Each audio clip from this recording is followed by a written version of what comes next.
Hello class, welcome back for a very quick and very simple program working with the type function of Python. So I have a variable called value with 12.5 and I asked Python what type of data is in value, and you should know it's a float, and it will tell me it's a float. Then I assign 12 to value, and you notice there is no decimal point and 12 will go out to the screen. And here I say enter an integer value and I put it into the variable value. What do you think the type function will print to the screen? Let's do a test. We get a float in end. I put an integer value and I'm going to think of the number 52. Enter. And notice it treats it as a string. Why is 52 treated as a string? Well, because we did not put the int function around it.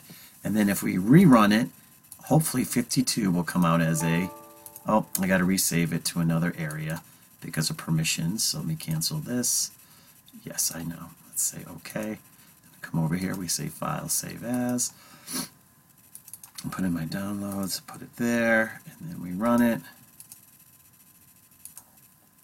And we'll put in 52, and see it's an int because I told it to make it an int. So the type function will tell you what kind of data is in that variable.